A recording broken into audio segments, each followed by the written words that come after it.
Buenas noches con todos. La P les da la bienvenida al segundo webinar del año, en esta oportunidad con el tema alteraciones hematológicas en el paciente cirrótico, indicaciones de transfusión. En esta oportunidad tenemos el honor de contar con la presencia del doctor Antonio Carrasco como ponente.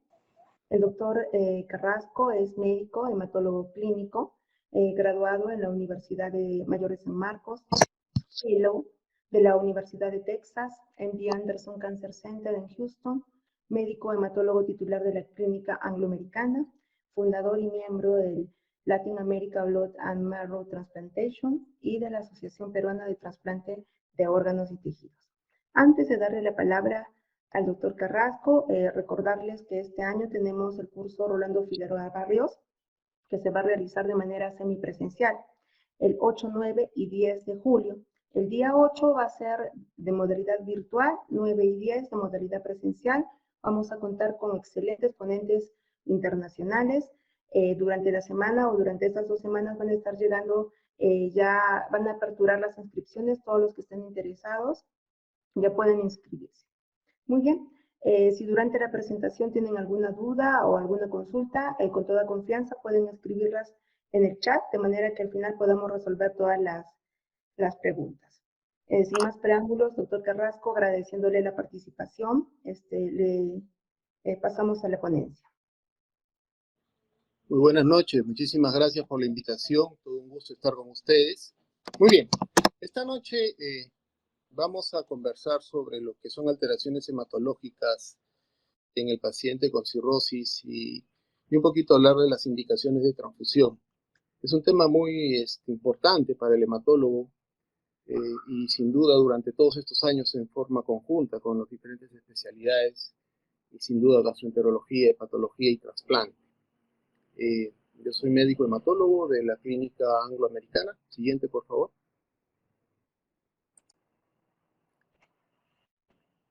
Importante mencionar como un punto lo que es un hemocomponente y también qué es un hemodiderivado. En el contexto de hemocomponentes, siempre es importante relacionar lo que es la selección de los donantes, la detección de agentes infecciosos relevantes en lo que es transfusiones, la cantidad de sangre que un donante da en los bancos de sangre, y que estas bolsas que tienen un anticoagulante, que es el CPD o el CPDA, tiene un volumen de 63 mililitros, y de la cual se obtiene pues una cantidad importante, del cual viene luego la formación de los hemocomponentes. De ahí ya tenemos la sangre total, que se centrifuga, ahí sale el componente hemático o los glóbulos rojos, y el plasma rico en plaquetas. Posteriormente ese plasma rico en plaquetas puede pasar un proceso de centrifugación, y en el proceso de centrifugación viene luego el... Un segundito. Entonces de ahí viene luego el tema de la selección del donante, el paso a sangre total, el paso a componente hematínico, el plasma rico en plaquetas, que es centrifugado y obtenemos importantes productos como son los precipitados, el plasma pobre en plaquetas, y luego de ella en el proceso de congelación el plasma rico congelado. Sin duda es un sistema importante para luego, en base al plasma, obtener diferentes componentes que vamos a ver más adelante. También tenemos lo que se denomina el plasma con inactivación viral, que es hoy un punto muy importante de lo que es terapia transfusional. Y en la parte inferior, claramente un sangre total, como tenemos los diferentes hemocomponentes, y luego tenemos los hemoderivados. Siguiente, por favor. Y en hemoderivados tenemos algunos componentes relevantes que se pueden observar. Siguiente. Que podemos relacionar y que son productos inclusive de una industria farmacéutica muy importante, en la cual tenemos una serie de componentes hemoderivados. Algunos de ellos ya son inclusive componentes que se obtienen en el contexto de productos de ingeniería genética. La albúmina, la fracción proteica de plasma, el concentrado del factor 8, el concentrado complejo del factor 8, von Willebrand, el concentrado del factor 9, el concentrado del factor 9, un complejo protombínico, el factor 8, que en muchos años hemos utilizado. Fibrinógeno, no tenemos este componente como un hemoderivado puro, pero existe es importante, lo que es fibrinogen, complejo coagulante, antiinhibidor, la antitrombina, proteína C, y lo que sí en la parte inferior sí tenemos algunos hemoderivados bastante conocidos como son las inmunoglóbulinas. Siguiente, por favor. En este contexto, nosotros eh, Siguiente, por favor.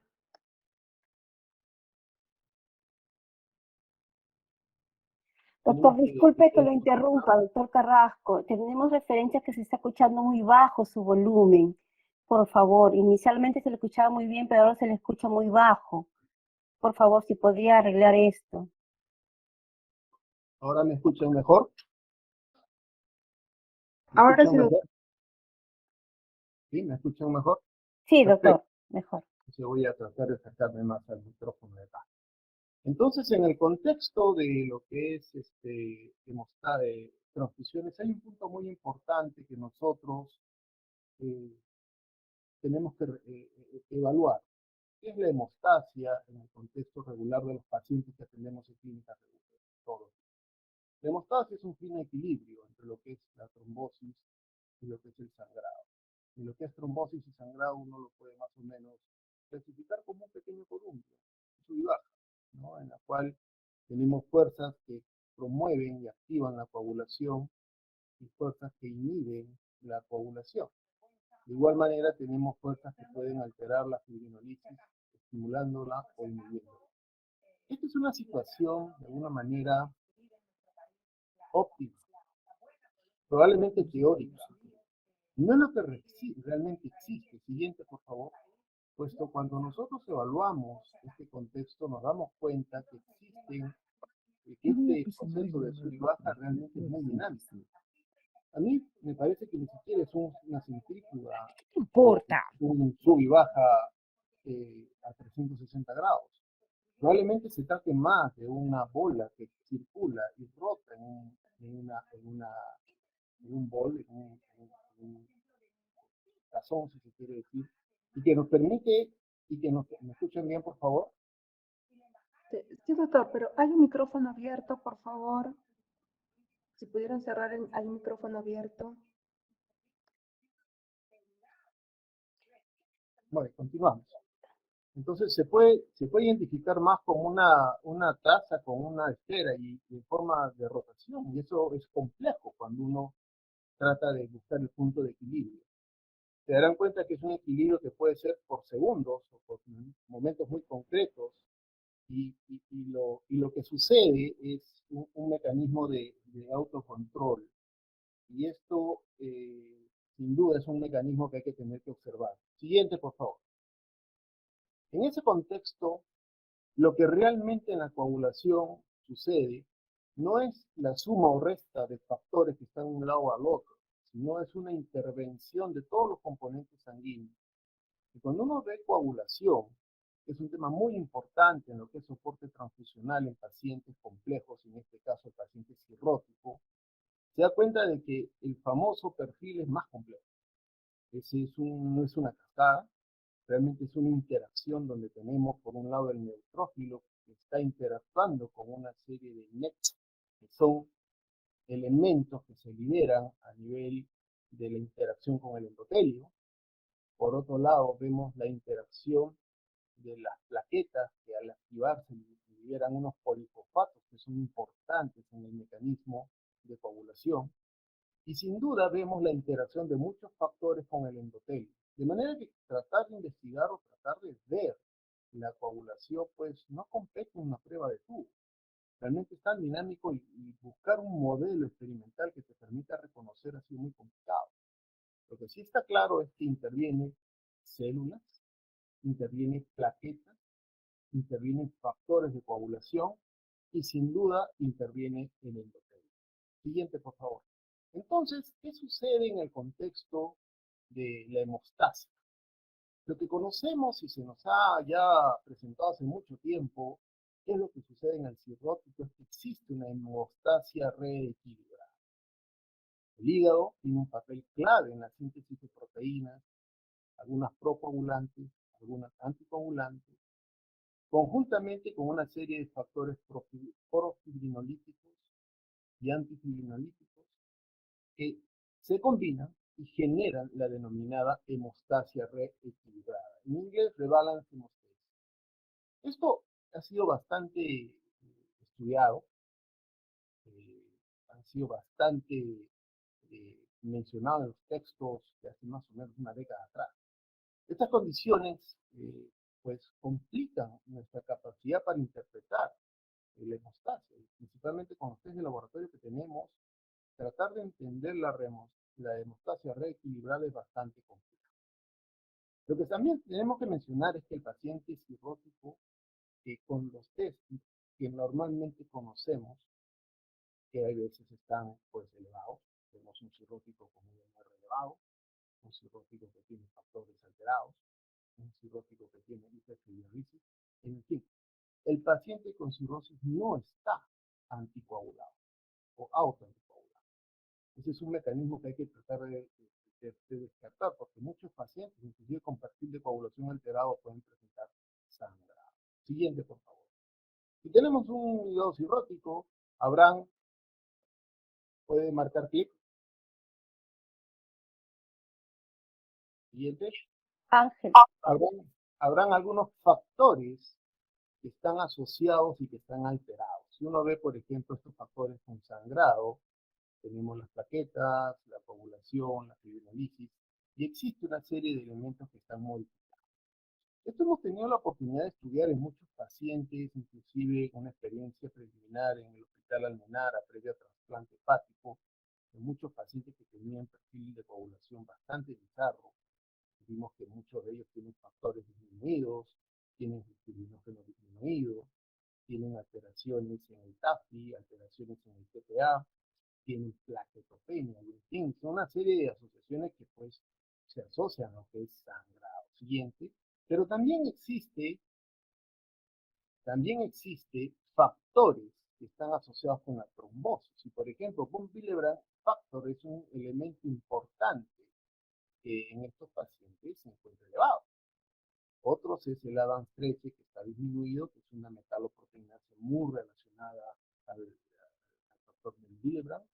Hay activación plaquetaria, hay disminución de algunos anticoagulantes como la proteína CS, la antitrombina. Interesante el factor 8. El factor 8 suele estar hasta 3 o 4 veces más elevado que en cualquiera de nosotros. Puede haber un paciente con factor 8 y cirrosis en el rango de 200 o 300%. Es un tema muy interesante ver cómo el factor 8 se eleva y puede estar relacionado a lo que es trombosis. Y también puede haber una relación en disminución al plasminógeno, lo que nos hace entender claramente que existe un mecanismo asociado con trombosis y con sangrado. De manera siguiente, por favor, y si hablamos de una hemostasia reequilibrada, y ahí lo he puesto en rojo, y es un concepto que quisiera que se lo lleven todos ustedes, es que es inestable. Y recuerden el concepto de la taza que tiene la bolita que está girando adentro, de que obviamente no hay minuto similar, simplemente tiene que ser un mecanismo de regulación permanente y que probablemente la estabilidad es minúscula y muy pequeña. Para mí el concepto de hemostasia reequilibrada es inestable porque el paciente se puede mover en lo que es trombosis o sangrado. Siguiente, en ese contexto, nuestra famosa curvas y distribución de fuerzas para uno y para otro lado, siguiente, pues cambia, ¿no? Y cuando cambia, siguiente, por favor, vemos de que puede observarse disminución de estas, puesto que existen algunos elementos que cambian en forma importante. ¿Qué es lo que podemos tener en este contexto para los pacientes que requieren soporte transfusional? Siguiente, por favor, tienen algunos conceptos iniciales. El soporte transfusional en los pacientes con enfermedad hepática crónica tiene que tener varios conceptos que recordar. Primero, siempre existe la tendencia del clínico llevar al paciente a un estado normal. Quiere llevarlo al paciente a una hemoglobina de 10, quiere que tenga plaquetas más de 50.000, quiere que el INR tenga valores menos de 1.3. O sea, esta es nuestra tendencia regular. Sin embargo, eso no necesariamente es bueno en el paciente cirrótico, porque en ello se ha visto de que todas las acciones que uno toma en el contexto de soporte transfusional se puede modificar un elemento muy importante que puede comprometer la estabilidad o no del paciente cirrótico, que es la hipertensión portal. Esta se modifica sin duda por los efectos de los coloides y las transfusiones, y por eso hay una serie de recomendaciones en lo que es soporte transfusional cuando sí, cuando no. La primera ha sido en paquete globular dar algún tipo de soporte restrictivo o un soporte liberal. Miren, este concepto se ha repetido casi en muchas situaciones clínicas, en cuidados intensivos, en pacientes agudos, en pacientes con choque, en pacientes con hemorragias severas, masivas, y en el caso de enfermedad hepática crónica es algo similar. Hay un ensayo controlado aleatorizado en pacientes con sangrado que mostró que el paquete globular en forma restrictiva, con hemoglobina a rango de 7, se asocia con disminución significativa en mortalidad versus a lo que es liberal, que es una hemoglobina de 9, ¿cierto? E inclusive los análisis de sus grupos muestran mayores tasas de mortalidad, nuevos cuadros de hemorragia en pacientes que tienen Child-Pugh clase A y clase B. De manera que ser restrictivo es recomendado. Inclusive las guías de diferentes agrupaciones en el área de gastroenterología y estudio de enfermedad hepática recomiendan el paquete globular o el soporte con paquete globular con un objetivo por ahí en el rango de 7 a 8, tanto en pacientes con cirrosis. ¿De acuerdo? No existe por el momento, no existe por el momento pauta en algunos otros productos en base a clase. La recomendación más sólida que hemos observado, que he estado en la revisión de diferentes guías, es en lo que es paquete globular a esos rangos, ¿de acuerdo? Y al final tiene esta recomendación, ¿no? Que las transfusiones de productos sanguíneos pueden aumentar en forma importante esa presión portal y alterar o modificar ese balance hemostático muy fino que se tiene en el contexto de lo que es coagulación y producir tendencias a lo que es compromiso de sangrado o trombosis. Siguiente, por favor. Plaquetas. Plaquetas es un tema muy importante. Siempre nuestra tendencia es que el paciente tenga un valor bueno de plaquetas, pero sin embargo, estas plaquetas en el cirrótico tienen varias consideraciones. Siguiente, por favor. La primera consideración es que la trombocitopenia es una situación común en nuestra enfermedad. Y ese es uno de los puntos de consulta permanente que tengo aquí en la clínica durante todos estos años. Pacientes con plaquetas 30.000, pacientes con plaquetas 20.000, no sangran, pero por ejemplo tienen que hacer un procedimiento, pero por ejemplo el paciente ha hecho trombosis, pero por ejemplo el paciente va a trasplantado. Pues la trombocitopenia es multifactorial y no necesariamente incluye el secuestro esplénico. Hay una serie de elementos importantes en lo que es la plaquetopenia, y una muy importante es la disminución de la producción. Recuerden que la trombopoyetina es producida en el hepatocito y obviamente a mayor enfermedad hepática esta disminuye y su acción en la médula ósea es menor. Lo concreto es que los megacariocitos disminuyen y obviamente va a haber una disminución de plaquetas. Y no existe un consenso realmente sobre el valor umbral apropiado para la transfusión de plaquetas en pacientes cirróticos. En general, se recomienda hacer soporte transfusional con valores menores de 50.000 en el caso de un hemorragia o el paciente que va a ser sometido a un procedimiento, ¿no? Este es un tema importante. Ahora, más complejo es que no necesariamente plaquetas bajas significa menor función. Por ejemplo, yo les cuento, tengo pacientes que caminan con 5.000 de plaquetas. Ellos tienen trombocitopenia inmune crónica, tienen plaquetas 5.000. Estos pacientes no tienen sangrado, están estables.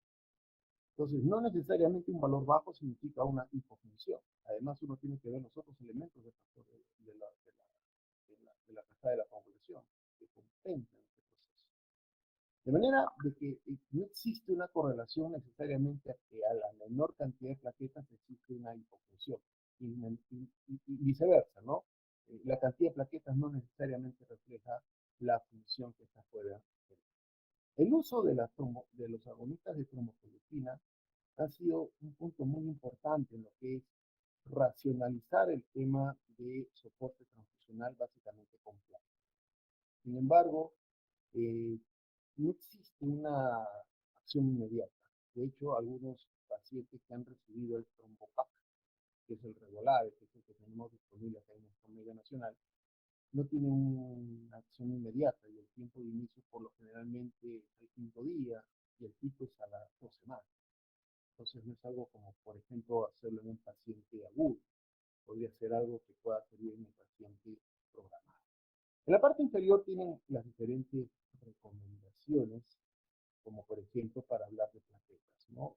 Tanto el grupo americano, el grupo de estudio de gastroenterología, o el AGA o el CIR, en relación a plaquetas, pareciera que el consenso va en el rango de 30 a 50.000. Y mucho va a depender, sin lugar a dudas, de la circunstancia clínica que quieres llevar al paciente.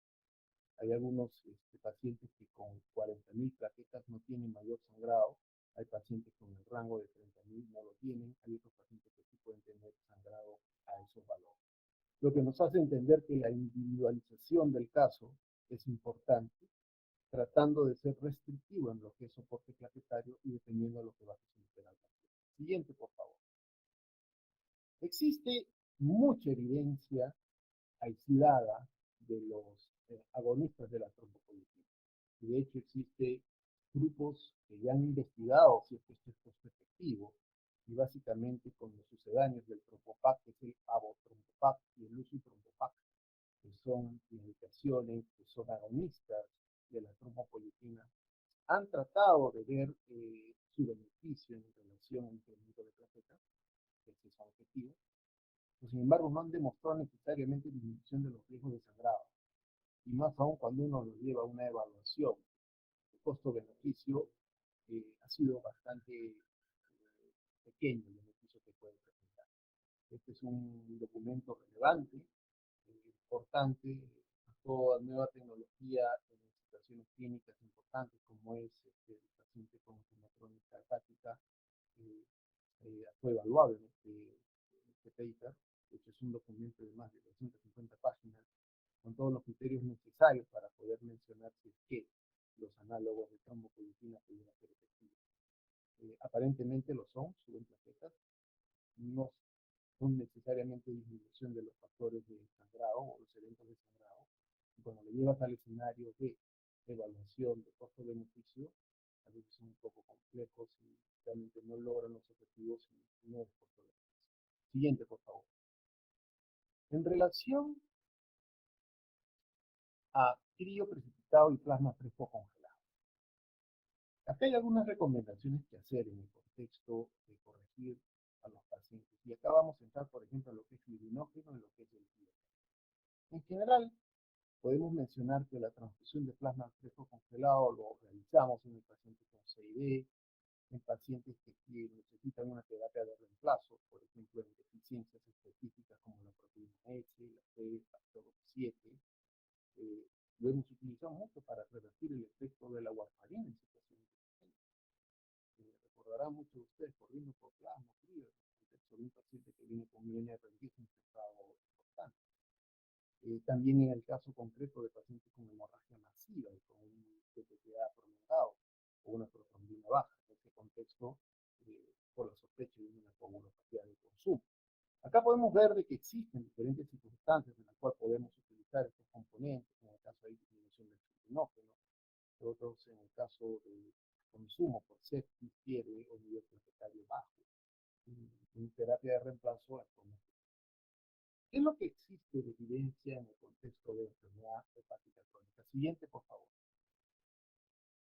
En este contexto hay más literatura disponible que sugiere pues que el INR alto en pacientes con cirrosis no es predictivo necesariamente de complicaciones hemorrágicas, ¿no? Existe una disociación probablemente en los contextos porque los elementos que desencadenan esto son necesariamente otros, ¿no? Por ejemplo, la presencia de varices esofágicas u otras comorbilidades, ¿no? Esta prueba del INR, para hacer un punto de inicio, se vuelve difícil de interpretar porque no solamente se reducen factores procoagulantes, también hay factores anticoagulantes que están reducidos. Recordarán la primera lámina en la cual hay una hemostasia reequilibrada. E inclusive Algunas sociedades importantes, como la Sociedad de Radiología Intervencionista, por ejemplo, recomienda una meta menor de INR a 1.5 para algún tipo de sangrados. Inclusive los efectos de los riesgos no son necesariamente significativos, ¿no?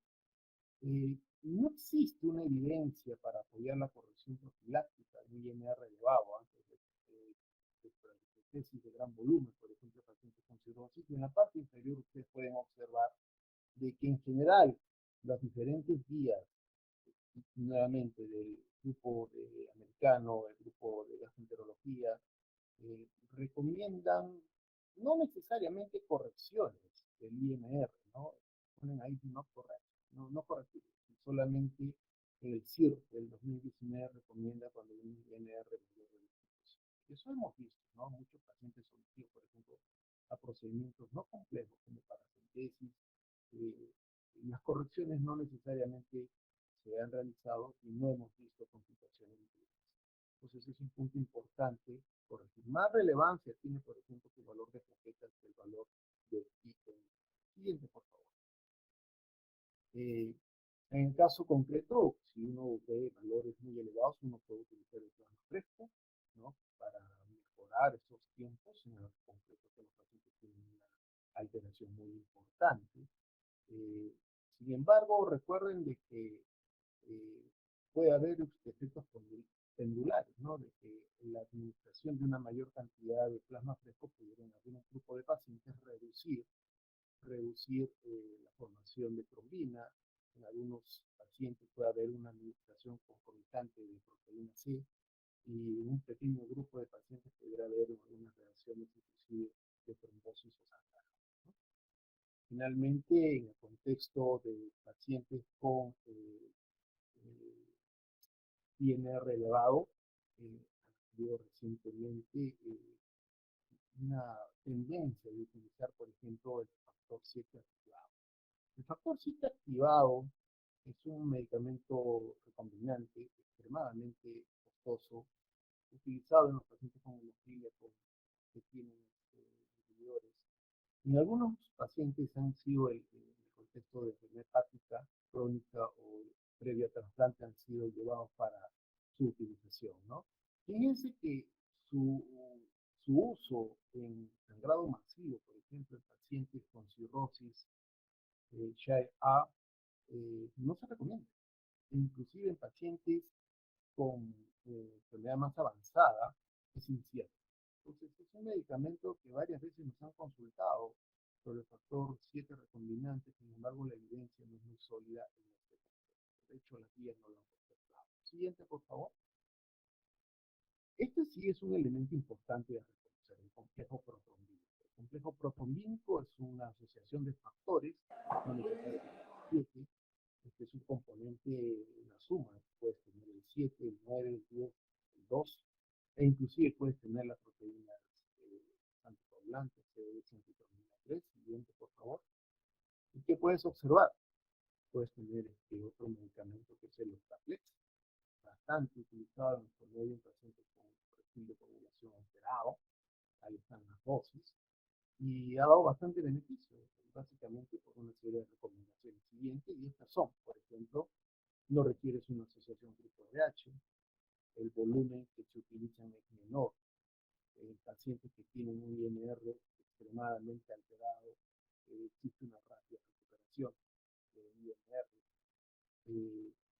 En cirrosis hay poca evidencia de la utilización, se reduce INR, pero es incierto en el contexto de disminución de sangrado. Inclusive hay un estudio que es el estudio PROTON, en el cual se está utilizando complejo protrombínico, por ejemplo, en el caso de rescate versus placebos en el contexto de trasplante hepático, y aparentemente el estudio está en curso. Hay otro desde el 2016 del profesor Nou, en el cual el complejo protrombínico fue más eficiente que el plasma fresco y el factor 7 recombinante.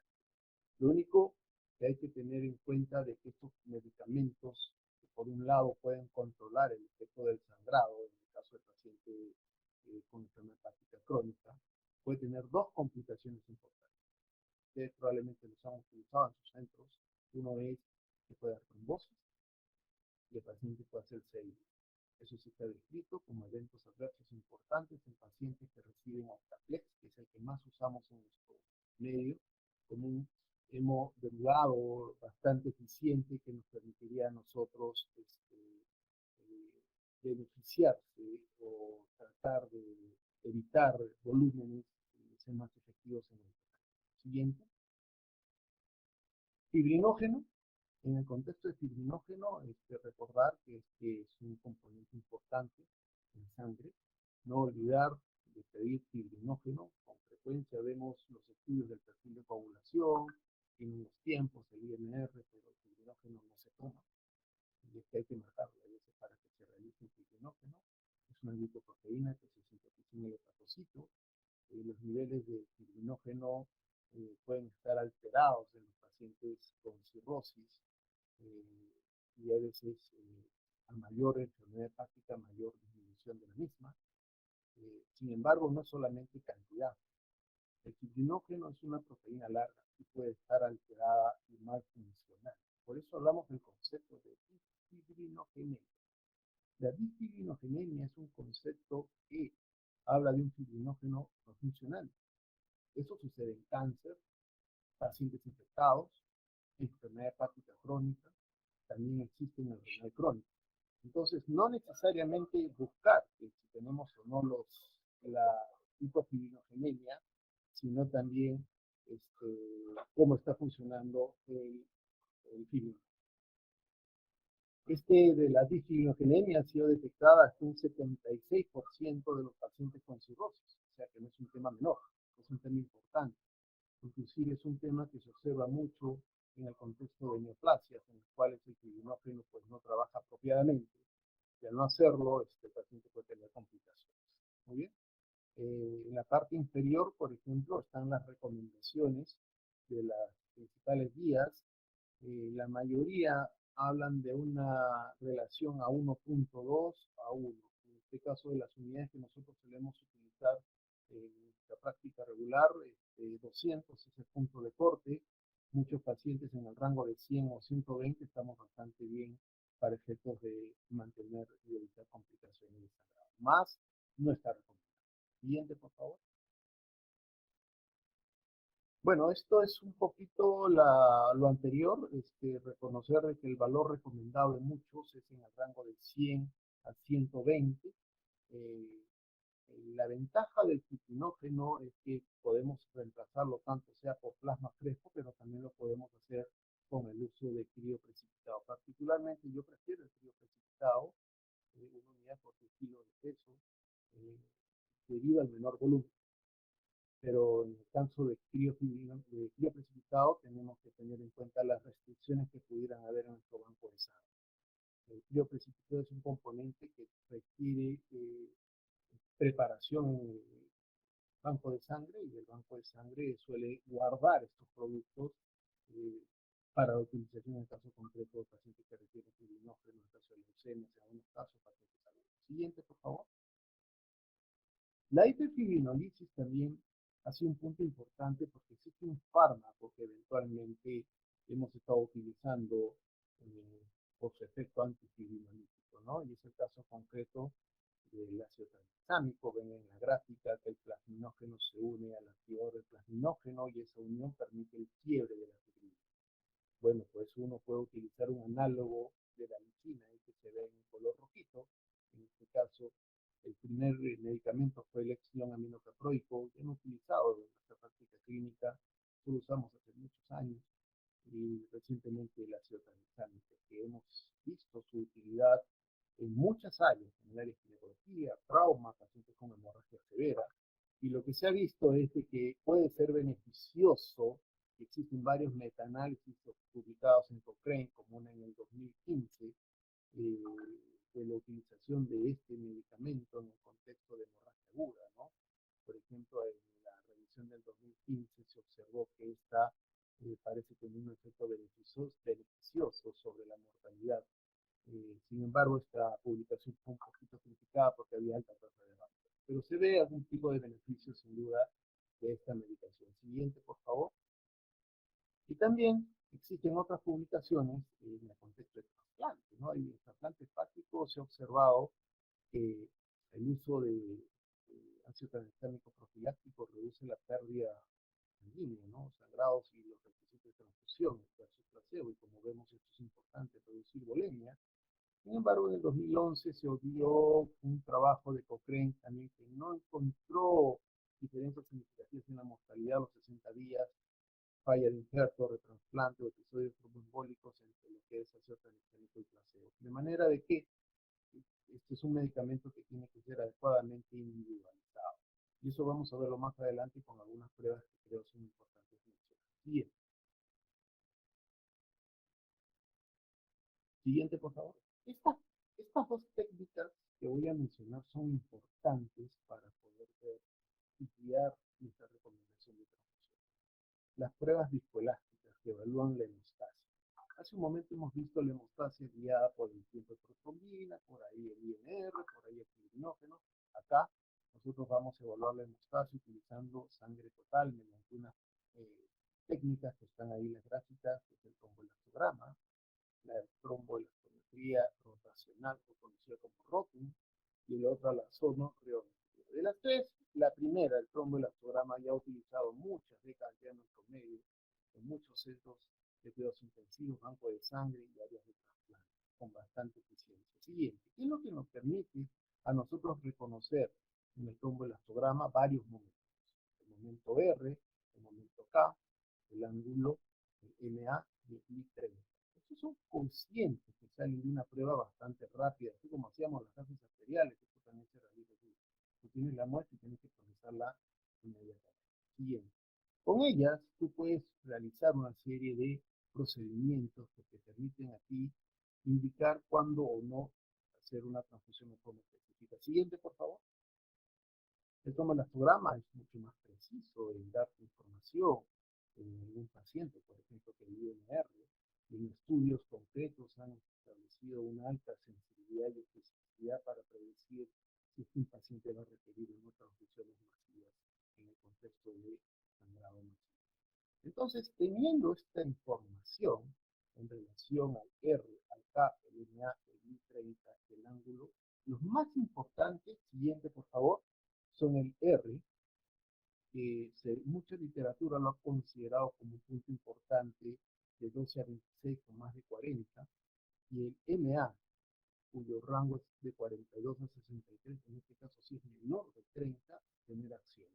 En el caso concreto, si tienes un R muy prolongado, pensar en plasma fresco o frío precipitado, y en el caso concreto de un MA bastante disminuido, pensar en el soporte planetario. La siguiente gráfica, nos va a permitir más o menos dar qué recomendaciones ofrecer, ¿no? Esta es una tabla que nos permite que si el R está relacionado pues al efecto directo de lo que es los factores de coagulación, el K con la formación de un trombo un poquito más grande, el ángulo alfa con la velocidad de la formación de la fibrina, el MA con lo que es las características de la fuerza del coágulo, y acá lo que más interactúa son las plaquetas, y el I30, que es un dato importante para ver fibrinolisis. De manera de que uno puede, con esta información, tener más cercanía a lo que pudiera el paciente estar recibiendo sin necesidad de sobrecargas innecesarias. Siguiente, por favor. Este es un estudio importantísimo, me gustó. Hay muchos estudios en tromboelastografía de pacientes con enfermedad hepática crónica, para ver si bueno, le hago una tromboestalografía o puedo utilizar mis parámetros convencionales. El parámetro convencional, por ejemplo, el INR a menos 0.5 y plaquetas en el rango de 50.000. Pero con tromboelastografía hicieron dos grupos publicados recientemente. No son muy numerosos los grupos que se investigan. Son pacientes con cirrosis y con sangrado por varices, en las cuales se ve ahí una distribución de cómo en el grupo de texto, que son por radiografía, la cantidad de las unidades transfusionales son menores, versus lo que es la terapia guiada convencionalmente con los estudios de INR y el perfil de coagulación. Siguiente. ¿Qué se observa en ellas? Bueno, estos son los criterios que utilizaron los investigadores, básicamente el R y el MA para tomar sus sus acciones. Y lo que sí me interesa es ver, siguiente, cuáles son los efectos que producen estas acciones. Siguiente, por favor. ¿Cuáles son? En la primera curva de Kaplan-Meier, los pacientes con probabilidad de resangrado. En la parte superior, el grupo control elastograma, mucho menor que en la parte inferior, que son los pacientes con soporte convencional.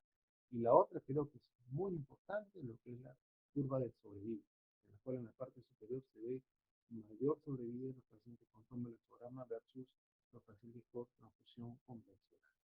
El T en la segunda gráfica de los sobrevida no era significativo, sin embargo hay una gran tendencia, eso básicamente por el N, que es bastante importante. Probablemente con un poder mayor de N quizás puede demostrar mayor beneficio, pero sí se ve una tendencia relevante. Siguiente, este estudio concluye pues el mismo concepto, ¿no? Al ser restrictivo, tú puedes evitarte menor sobrecarga y evitar incrementar la presión portal, que es un elemento importante en estos grupos de pacientes a efectos de una sobrevida más adelante.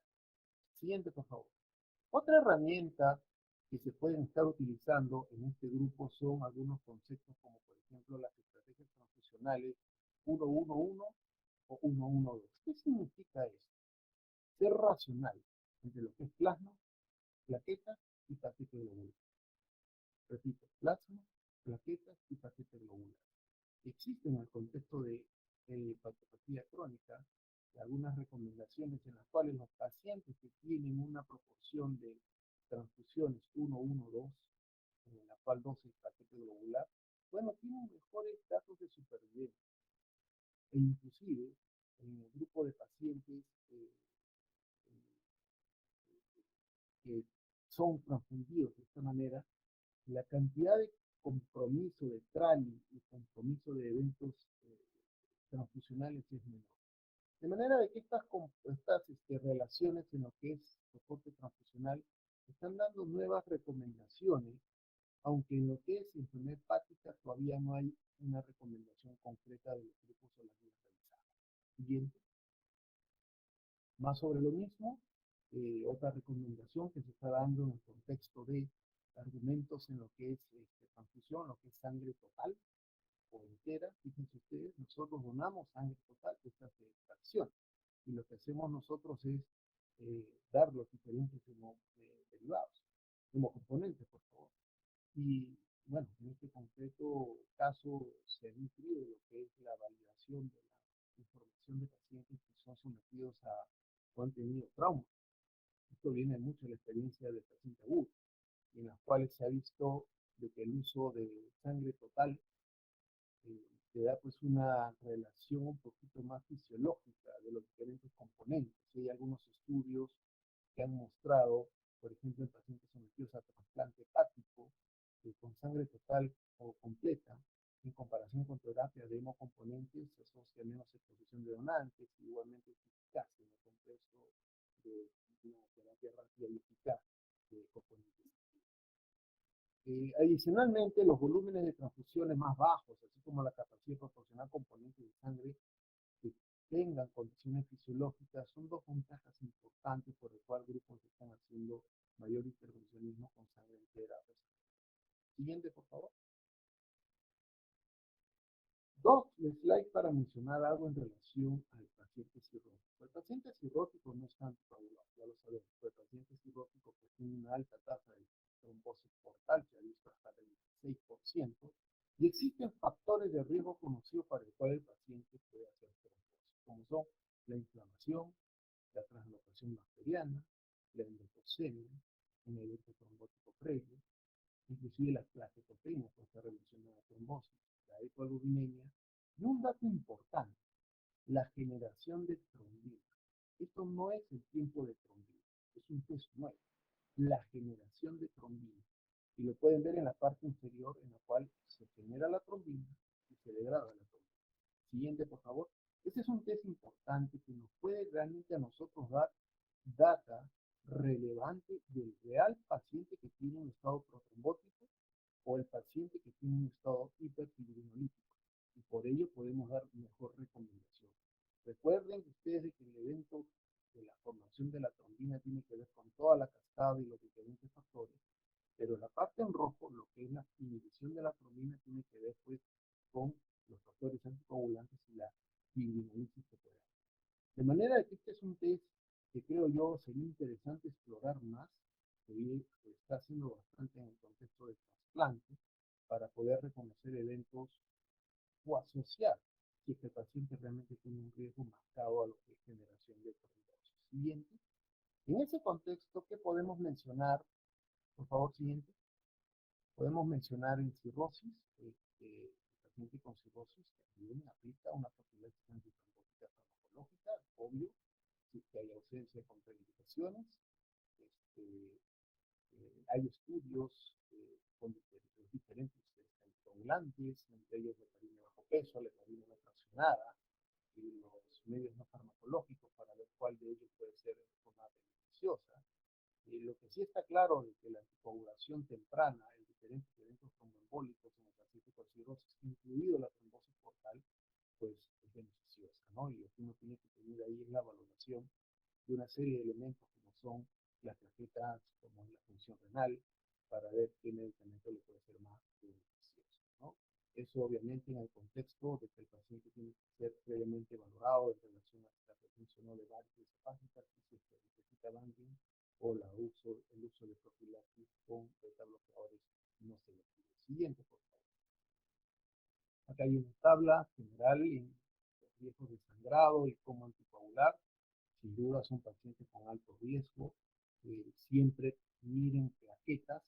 Ahí están las dosis recomendadas. Plaquetas sobre 50, el paciente perfectamente puede utilizar el enoxaparina. En el contexto de pacientes con valores de plaquetas menores, tenemos alguna experiencia utilizando fondapaminox.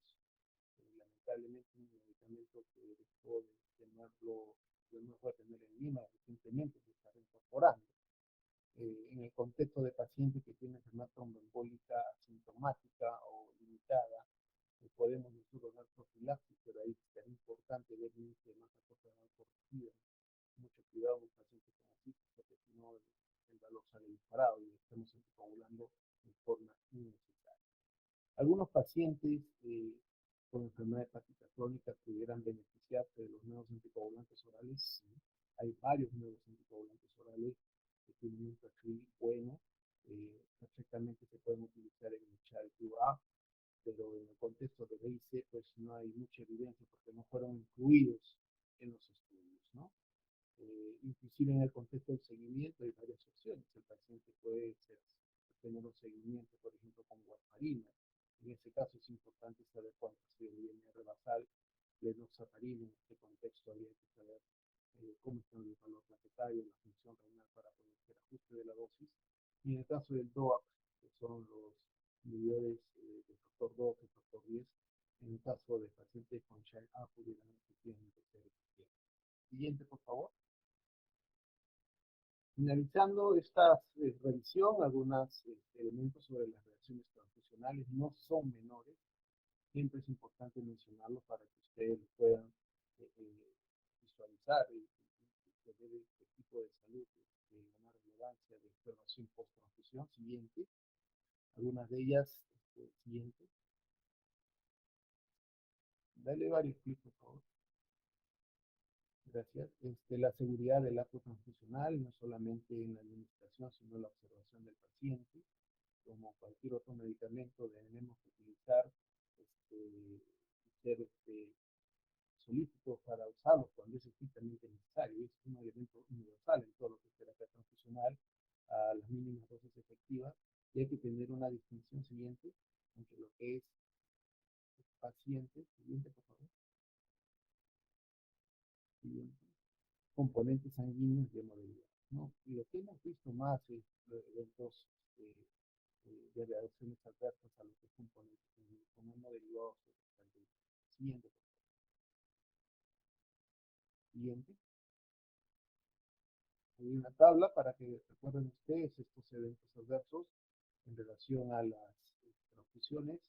Algunas son inmunológicas, otras son no inmunológicas, algunas las van a ver en las primeras horas, otras las pueden ver a los siguientes días.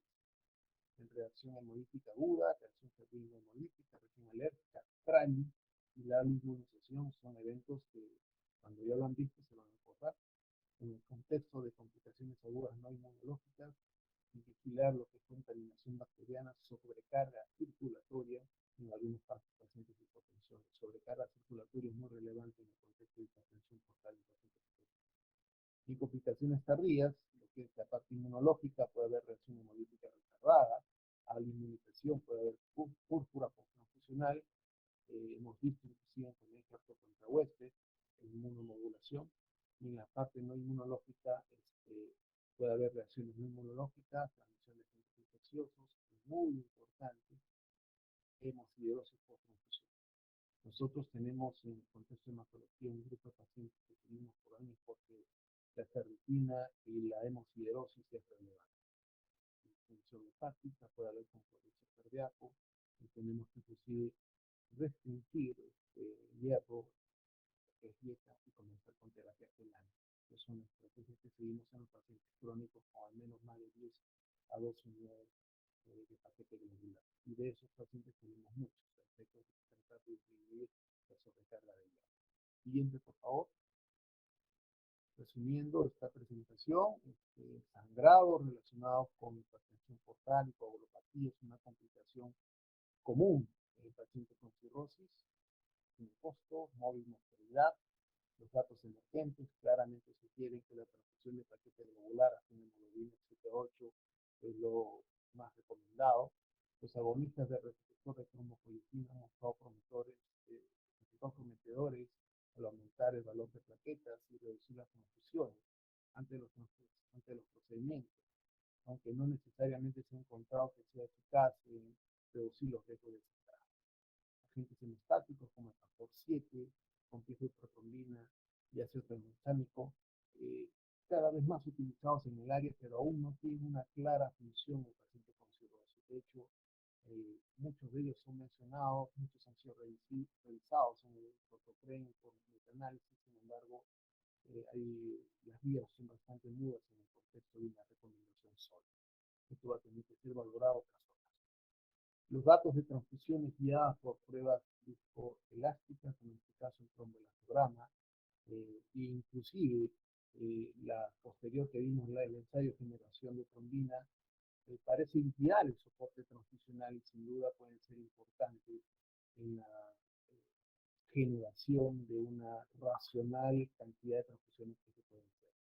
Otras áreas de creciente interés, los hemos mencionado al final, que es la relación equilibrada de plasma, trío y plasma, plaquetas y paquete globular, en la relación 1-1-1, anterior por favor. Y el otro es el otro elemento que es el uso de sangre total o sangre entera, que sería un símil más fisiológico a los componentes que realmente necesita el paciente. Para eso, estrategias como la coordinación con tu banco de sangre va a ser importante. Va a ser muy importante en la medida de que la mayor parte de los bancos automáticamente hacen fraccionamiento de todos los componentes. Siguiente, por favor. Bueno, agradeciendo a ustedes, esta es la casa de San Marcos, antes que exista San Fernando, Avenida Grau, y San Juan, los diferentes hospitales que hemos tenido el grado de conocer a tremendos profesores en el área de gastroenterología, cómo olvidar a nuestro profesor Hernán Espejo del Hospital Rebagliati, cuando nos enseñaba y después cuando fuimos internos y residentes posteriormente.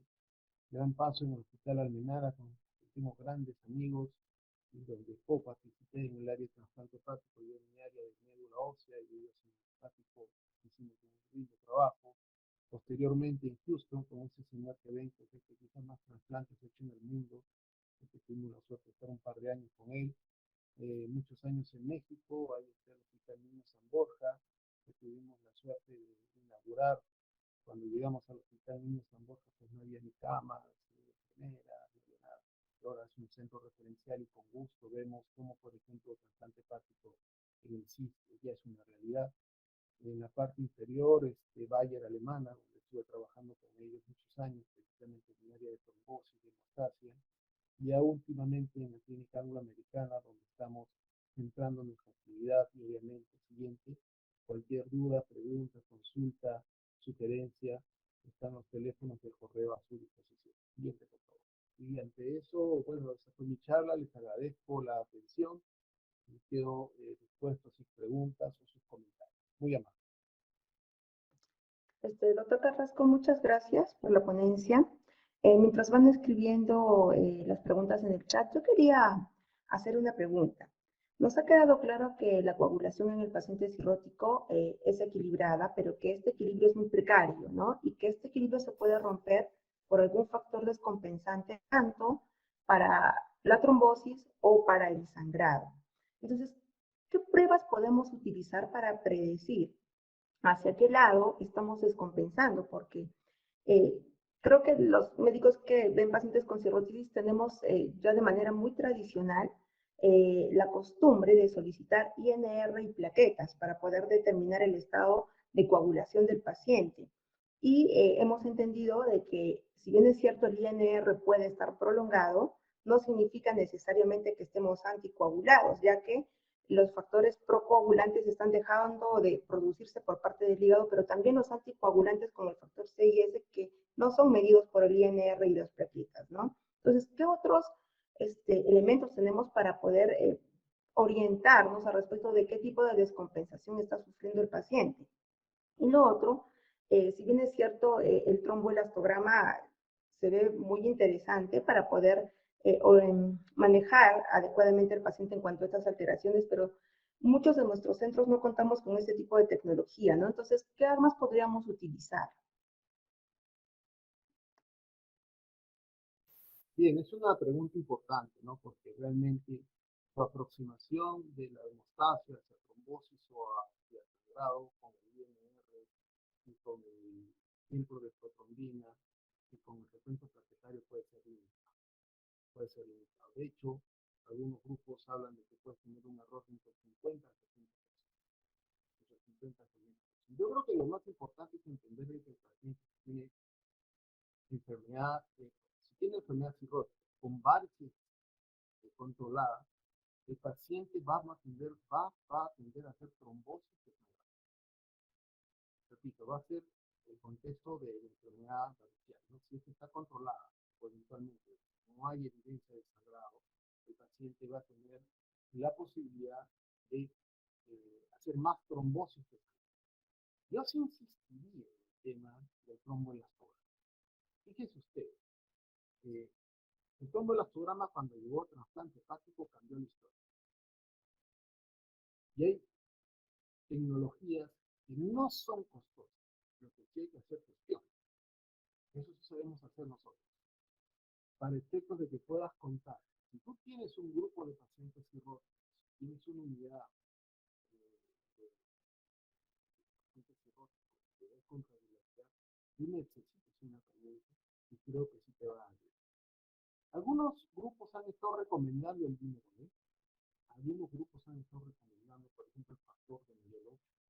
Algunos grupos han estado recomendando la fibrilisis mediante el factor de la acción del fibrinógeno o el XGT. Pero estas no han sido muy correlacionadas. Lamentablemente la pregunta que tiene usted tiene una respuesta. Y la respuesta es, primero, el tromboelastograma. Son dos partes. La primera es el tromboelastograma, porque te va a permitir el tromboelastograma conocer una curva hipercoagular. El paciente que rápidamente pone muestra negativo y te puede dar una hipercoagulación.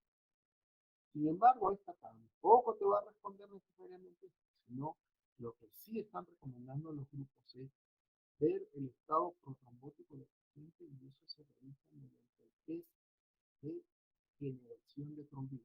Aquella gráfica en la cual te ves generación de trombina y degradación de la densidad. Esta gráfica puede ser una rápida formación, una lenta degradación o una lenta formación o una rápida degradación. Ellas te van a permitir reconocer mejor hacia dónde ir.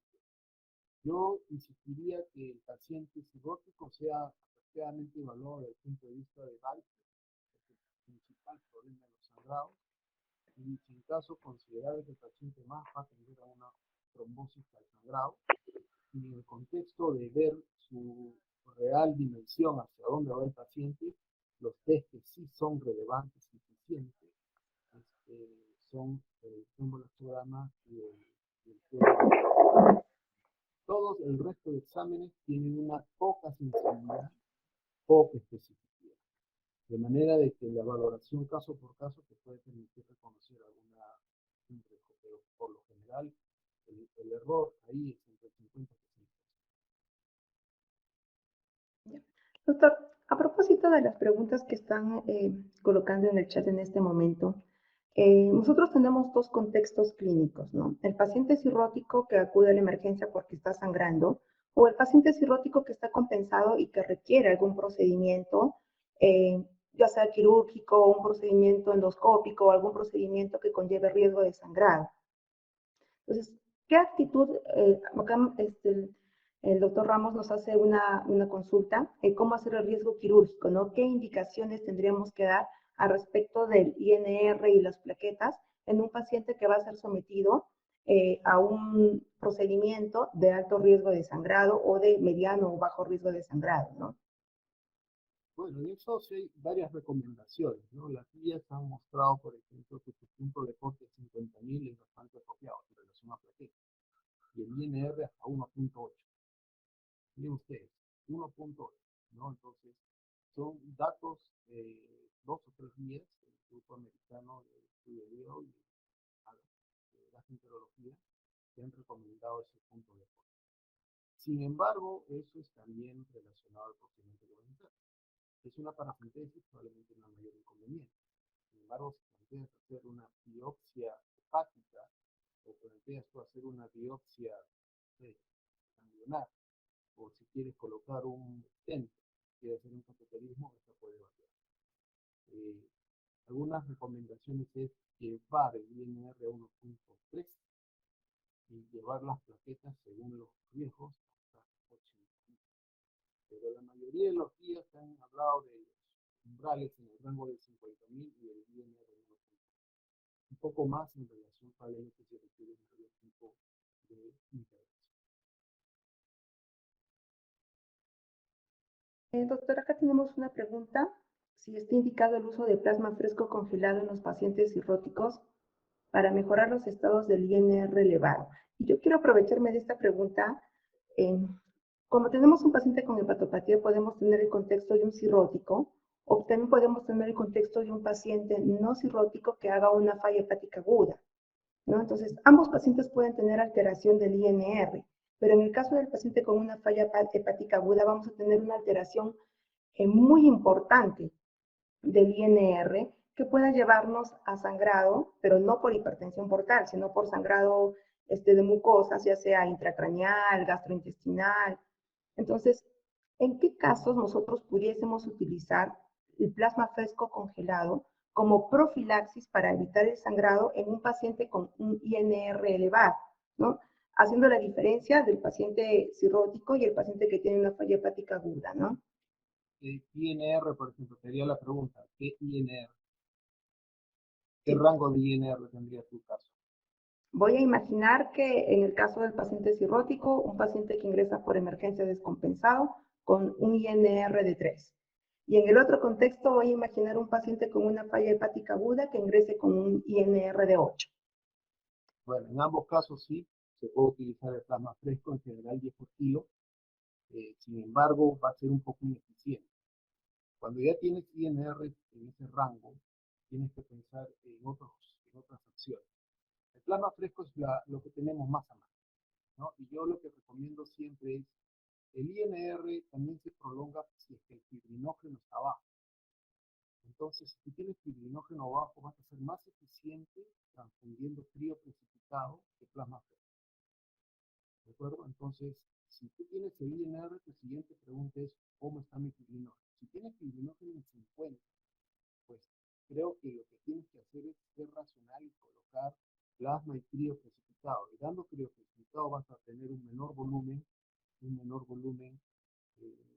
que ofrecer al paciente, en primer lugar. Ahora, si el paciente tiene un valor bastante elevado de INR, como ha puesto tu caso, ¿no? Un paciente con INR sobre 5, tiene un sangrado, yo creo que existen estrategias diferentes. En este caso es el complejo protrombínico. Ya muchos centros tienen el complejo protrombínico en el contexto de emergencia y urgencia. De hecho, en algunas clínicas se manejan estos centros quirúrgicos, o lo tienen en emergencia, en farmacia, puesto que se trata de volúmenes pequeños que tienen impacto rápido en corregir el bien. Y eso sí salva vidas. Y eso sí vale la pena tener. Y eso es algo que ya tenemos en los medios. Si bien es cierto que la aproximación plasma y los resultados pueden ser importantes para comenzar el uso de estos hemoderivados que pueden permitir a ti rápidamente actuar y salir de las emergencias, ¿no? Que es un INR tan alterado como una coagulopatía severa, o en el contexto de pacientes que tienes que intervenirlo y que actualmente tienes que corregir esos valores con volúmenes. Yo creo que la respuesta es amplia. Sí creo que plasma y fluido crucificado te pueden ofrecer algo inicial, tiene sus restricciones, va a tomar tiempo, vas a sobrecargar al paciente, pero existen situaciones en las cuales la utilización del complejo proteínico va a ser utilizado y va a ser bueno. Algunos pacientes en ese contexto, por ejemplo, se está utilizando vitamina A, se está utilizando el tranexámico, el bolo de tranexámico 1 gramo endovenoso, y se repite cada 6 horas. Sin embargo, esos beneficios son realmente marginales. Yo creo que el beneficio plasma crío es mayor y mucho mayor en la utilización de complejo. Gracias, doctor. Doctor, y una de las costumbres que también solemos tener es paciente cirrótico que ingresa por emergencia con INR alterado, iniciamos tratamiento con vitamina K, ¿no? ¿Qué opinión le merita el uso rutinario de vitamina K y si esto aumentaría o no la posibilidad de trombosis, ¿no? Sí, sí, es buena pregunta. En la literatura hay varias revisiones que hablan las complicaciones de la vitamina K en relación a trombosis, pero lo que más se menciona es la limitada acción que puede tener en relación al tiempo. Sobre todo en el paciente crónico, en la cual la vitamina K puede tener una acción muy menor. En el paciente agudo sí pudiera tener un efecto más importante. En nuestra práctica la utilizamos, no la dejamos de utilizar. Utilizamos, ponemos la ampolla diluida en 100, la colocamos en endovenosa, evitamos el intramuscular. Sin embargo, su efecto a veces vemos que se repite, o sea, queda la prescripción por semana. Su efecto es menor. Yo creo que es un medicamento que puede tener un efecto el primer día, y dando una sobrecarga el primer día, pues tienes que evitar dejar al paciente en automático y tenerlo en UCI o en automático semanas con vitamina K cada 12, que realmente no va a beneficiar. Y simultáneamente tienes que ir trabajando los otros componentes que pueden estar requeridos. Por ejemplo, y es frecuente, si el fibrinógeno está bajo, yo creo que tienes que apuntar por ahí. Y eso no se corrige con vitamina K. Eso lo requieres mejorar con frío precipitado o sino con plasma. Es una, digamos, práctica regular el uso de la vitamina K como un elemento inicial, que sin embargo creo que su utilización y uso a posteriori es extremadamente intensa y a veces de poca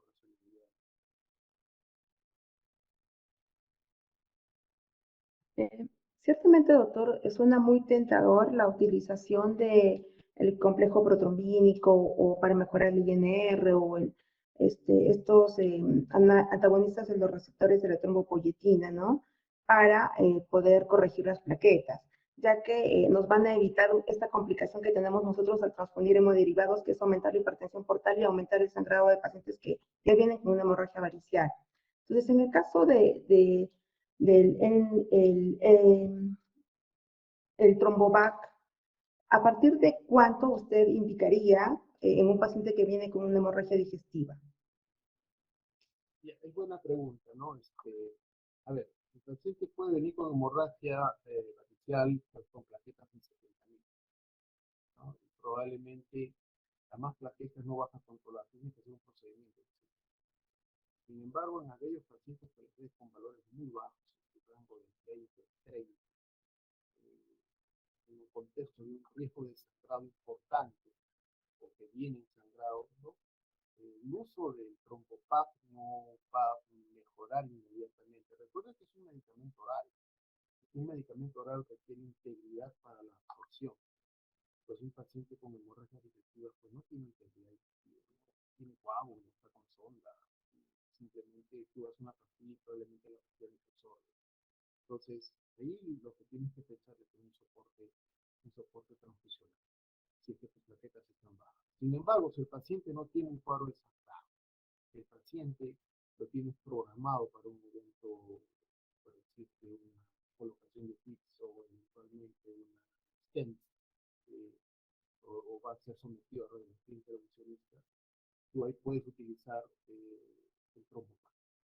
El trombopac es sumamente importante. Miren, es una pastilla de 50 miligramos que puede utilizar hasta 2 al día. Sin embargo, tiene eventos adversos que puede complicar la hepatopatía, ¿no? El paciente puede ir rápidamente a 400.000 plaquetas y se puede hacer trombosis. De manera de que su utilización tiene que ser progresiva y no es inmediata. El trombopac lo comienzas a utilizar y tú ves su efecto en el cirrótico a la semana más o menos. Y es muy modesta, no es que a todos le va a subir a 300.000, puede subir a 50.000, a 70.000 y ahí te. De hecho, nosotros cuando usamos el trombopac en el púrpura trombocitopenia acumule, nos gusta llegar al rango de 50 a 70.000 y ahí lo dejamos. No tiene por qué subir más, porque mayor dosis o mayor efecto puede hacerte trombosis o te puede hacer una hepatopatía, te sube la transaminasia, te sube el bilirrubina. Entonces, su efecto no es inmediato. E inclusive algunos pacientes no necesitan todos los días la misma dosis. Algunos pacientes que le damos cada 48 horas o cada 72 horas. Hemos aprendido en relación a tratar de maximizar la medicación. Un producto caro y oral, que me interesaría darlo en el contexto de una programación, pero si el paciente viene pues con hemorragia digestiva, compromiso del tubo digestivo, sangrado, sondeado, probablemente su utilización en dejo para. No es inmediata, y generalmente le damos hasta un rango de 50 a 60. Bien, y la última pregunta, en los pacientes que tengan indicado la transfusión de plasma fresco congelado, ¿cómo haríamos esta transfusión? ¿Cómo va la indicación? En general, el plasma viene en un volumen que varía, ¿no? Puede ser entre 150 y 200 el plasma. Nos gusta comenzar con 10 por kilo, que sería la dosis total, ¿no? 10 por kilo lo voy programando, ¿no? A ver, paciente de 50 kilos, hablamos de 50, de 500 cc. Esos 500 cc no se ponen en un momento. Esos 500 cc, la mitad los pongo en las primeras 12 horas, ¿no? En las primeras 12 horas. Y más o menos, los pacientes lo puedo programar en 2 unidades de plasma fresco congelado las primeras a 15 horas. Para mí, importante también es ver cómo va el fibrinógeno, porque simultáneamente si el paciente tiene el fibrinógeno muy bajo, puedo simultáneamente darle ciertos. Pero nosotros solemos dar, en el contexto de unidades de plasma, podemos poner 2 unidades y las subsecuentes podemos darlas entre las 8 a las 12 horas. Recordar que son pacientes que pueden estar sobrecargados. Si el paciente tiene hipertensión portal, puede complicar más. Entonces, la racionalidad de la dosis total las primeras 24 horas la llevamos a una dosis de 50 las primeras 12 y el resto en las subsecuentes 12 horas. Adicionalmente, tienes que valorar otros componentes, como por ejemplo, ¿qué pasa si el paciente está seco? ¿Qué pasa si el paciente está con hipoalbuminemia? ¿Qué pasa si el paciente tiene plaquetopenia? ¿Qué pasa si el paciente está con CID? Y eso también lo puedes ver en muchos pacientes que tienen RUD. El uso del plasma puede complicar un poco más eso y sobre todo sobrecargar.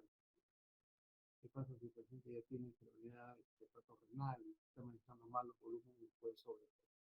De manera de que si bien es cierto, podemos utilizar plasma, lo tenemos disponible, yo ahí sugiero racionalizar la dosis total en las siguientes 24 horas y ver los otros factores de riesgo que puedan tener, sobre todo evitando sobrecarga y sobrecarga